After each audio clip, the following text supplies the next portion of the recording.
Yo, what up guys, how you doing? Welcome back to the channel. Today we'll be reacting to Jordan Peterson discussing whether men and women can ever be equal. Let's get into it. You understand by equality, Sophie? What does it mean to you? Freedom.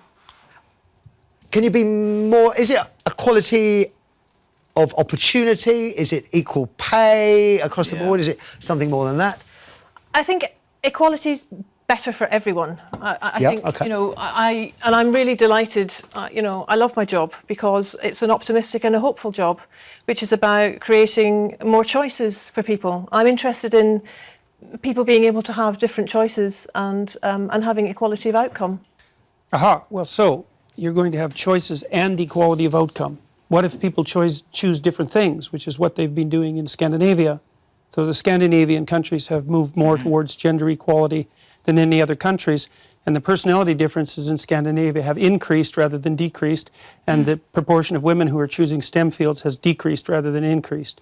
So as cultures become more gender neutral, the number of women who choose STEM fields decreases. What do you mean by STEM fields? So science, technology, engineering, and mathematics.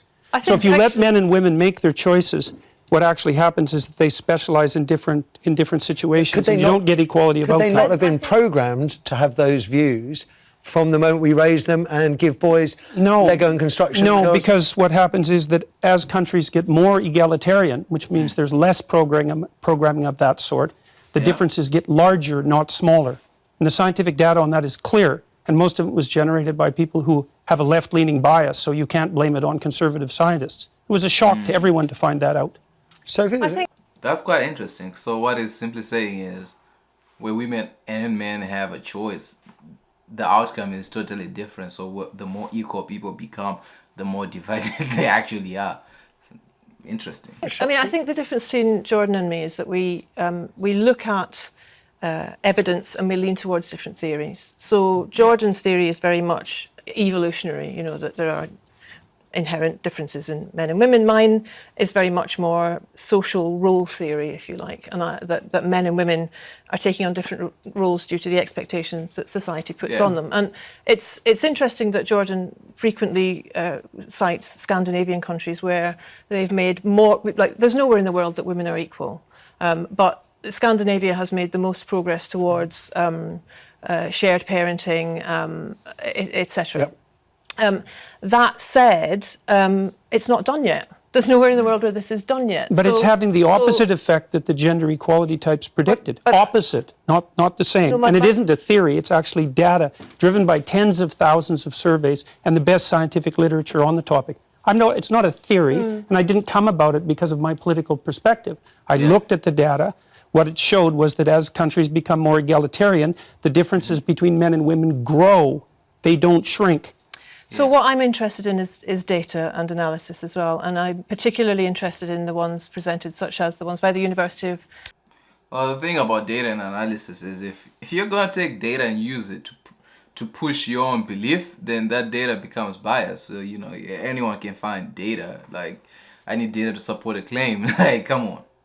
Southern California, which discovered that change towards gender equality is actually being slowed by beliefs that are legitimizing social inequalities on the basis of sex. And I'm also interested, I mean, like Jordan, I look at the data and I look at the studies, and I'm really also very much interested in studies like the analysis that was done by the American Psychological Society, which looked at 45 analysis of whether there's sex difference over 20 years. And its conclusion was that men and women are basically alike in terms of personality, in terms of cognitive ability, in terms of leadership. But what it did find was that media depictions of men and women as fundamentally different perpetuate misconceptions, as does workplace bias. Oh God, so it's my fault. So, no, well, you know, you're leaving soon. It's okay. Men and women actually are more the same than they are different. But the issue is that small differences at the population level can turn into very large differences at the extreme. So, for example, men and women are broadly similar with regards to aggression, although men tilt a little bit more towards aggression. So that if you picked a random person out of the population, male and female, and you guessed that the male was more aggressive, you'd be right 60% of the time. But if you take the 1 in 100 most aggressive people, they're all male. And that's why the overwhelming proportion of people who are in prisons are male. Now, do you want to equalize that? just out of curiosity? What about bricklayers? They're 99% male. And we've got about 3/4 of the population now in universities in the humanities and social sciences are female. Yeah. Are we going to equalize that? And men work longer hours. They work more dangerous jobs. They're more likely to move. They're more likely to work outside. Yeah. They're more likely to participate in jobs in the STEM fields that are scalable. They make more money for those reasons. And that's all hidden under the idea that the reason that men and women make different amounts of money is because of their gender. It's a very simplistic analysis, and trying to Michael, address I was just going to say, Sophie, It's quite interesting, the facts, I don't know if the facts, but the points that he's raising of what makes these differences in how minute or simple they are, but how catastrophic in results they are. So if you have 3/4, or I don't know what percentage he stated, of women in humanities, and then you have, let's say, a small percentage of men in the STEM fields. In the STEM fields, that's where a lot of money is made, right? Like, that's where you have these Teslas and whatever, where people are making millions of dollars. Compare that to humanities, where people are making less than 30,000 a year. So that gap then exists, right? But I think that the problem that a lot of women call out on is, well, in the same field that we're working, men tend to get paid more, so there's no equality in terms of pay, which is a valid conversation to have. can you come back on that? What I'm trying to equalise is opportunity and choice. Fine, let's And I- equalise and I- choice. You agree- and I think- you and I agree on think that. But we won't get equal outcome that way. And I think that what happens then, nobody knows, because we've never done it yet. We do know. But We I know think what's happened in it has- Scandinavia. But it's not Scandinavia's fully not got there yet. finished No, but it's going in the opposite direction that everyone predicted, and You know, strongly. I think one of the things I loved about Jordan's book, which I speed read last night, so forgive me, Jordan, I've not read every line. But one of my favourite rules in Jordan's book is Rule 9, which says, assume the person you are listening to might know something you don't. And I think that in a country where men outnumber women by 2-1 in Parliament, in local government, where women's voices are not equally represented in media, where our education systems still are teaching boys and girls ideas of pink and blue. Yeah. What I'm trying to do is work with thousands of optimistic, hopeful people for change. Okay. You said... But what kind of change? You know, people just want change. The thing is, you want change, but you don't actually understand what that change means. And it's more, we will move into a space whereby we've made the change, but the results are not what we want, and then we try to reverse back. Because what kind of change do you want? He just asked her, like, okay, do you want to have more women as bricklayers? Do you want to have more women working as plumbers? Do you want to have more women working these tough jobs, going into the schools and doing this STEM? Is that what you want? Do you want more men in humanities or all that stuff? Like, what kind of change do you want? Kept very quiet through this, Michael. I'm going to make you put you under a bit of pressure. Do forgive me. I'm going to come to the calls in a moment. Your boss called the gender pay gap a burning injustice. Is it? Yes, it is, because there should be inequality of opportunity. There needs to be the same rights. But you know, something that surprised me, that neither of you, and the quality of outcome, sure, all of that. But the one thing both of you haven't mentioned is the biological difference, which unfortunately affects women's career prospects, whether we like it or not. Babies. And that does cause a problem. You know, if I were to take a sabbatical from a corporation for a while, it's going to set me back slightly. And it is a problem that biologically it's women who have babies, not men. Sure, but that's why we are the Women's Equality Party is the only party in the UK that's got policies around shared parental leave. We're the only party that has got fully costed plans for universal free childcare.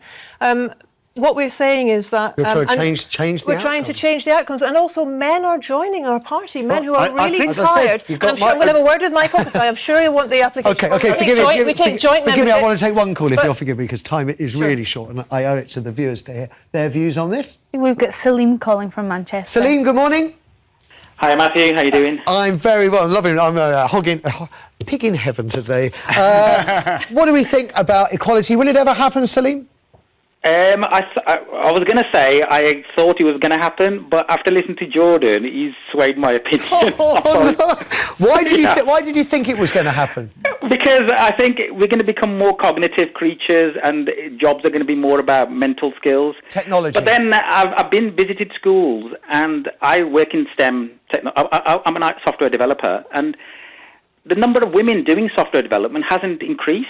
I would have thought they would have increased more, but I went into secondary school to do GCSE IT stuff, and there's very, very few girls doing IT, and I was thinking IT is the future, and the schools are pushing for more girls to go into IT, but there's only I visited about 8 schools.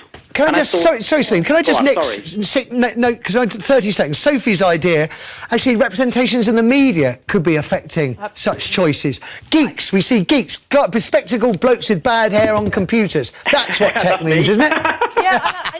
See, I think that people also over perpetuate the power of media and how media affects girls, boys. Because for myself, I grew up being interested in computers, not necessarily because I saw other people doing it. It's just when I saw a computer, I thought, damn, what does this thing do? What can it do? That's what intrigued me. It wasn't because I saw some guy on the computer on TV doing some geek stuff and then being like, oh, I want to get into this because of that person. I think it just comes from personal interest and intrigue, especially as a child. Just like some other children see cars and they're fascinated by cars. Some kids see dolls and they're fascinated by dolls. I think that humans, like through our DNA, there's just something that pulls us to the things that pull us and things that don't, man. It doesn't mean we're not equal. I think what just has to happen is we have to find ways of making each industry in a way boom so that everybody eats. I think the fundamental goal is just making sure everybody gets financially compensated well for the work that they do. But then in a capitalistic state, that's hard or next to impossible. Absolutely right, because I think actually that one of the other things we want to do is to have a look at curriculums, to have more female role models, to encourage girls, because so long as we still see STEM as a boys' area that we're trying to get girls into, it's not going to work. We need to do the work we're doing on care, get more boys thinking about, nursing, teaching, more role models for boys in schools. And that's the way you break it all down. programmes like EastEnders, The Archers, that's helped them. Right, so listen, I have to draw things to a conclusion. Can I just say how wonderful 3 people, diverse political views, diverse views on many other issues, that get along famously and have wonderful conversations. Thank you. That is exactly the ambition that I have for this show. So Jordan, good luck with the book. It is out now. It's called 12 Rules for Life. So I guess to conclude this, I just feel like the best way, I don't know, man. I think you can have equal income, but the output is always going to be different because people are different. We are human beings and we choose different things for different reasons. And the best way to do it and how we create the equality that we desire is just by making sure we have equal outcomes so that you get something from the work that you put in. Because I think the difficult thing that a lot of people suffer from is I'm putting in effort and I'm not getting the rewards that I desire from my work. And what we have to do is just make sure everybody is rewarded for the work that they do, regardless of gender, race, and whatever. Like, that's equality. We cannot then quantify what the outcome is. For example, if we post on YouTube, I think the opportunity should be the same. Whether it's a white guy, a black guy, red guy, woman, man, for all of us to make sure that when we put out our content, the algorithm pushes it out and people choose what they want. I cannot stand here and be like, hey, I want to have the same content as Trevor Noah because of equality. All I ask is for the opportunity to have my thumbnail posted and people click on it, people see value within the videos. Good for me. If they don't, bad for me. But that's equality. But the moment you start going in and start tricking things and making it beneficial for someone else and not beneficial for someone else and taking away that competitiveness out of it, then we all lose out. But I don't know. Let's have further discussions on this in the comment section. Do you ever think there'll be a time where men and women are equal? If not, why? If yes, why? Let's talk about it. See you in the next one.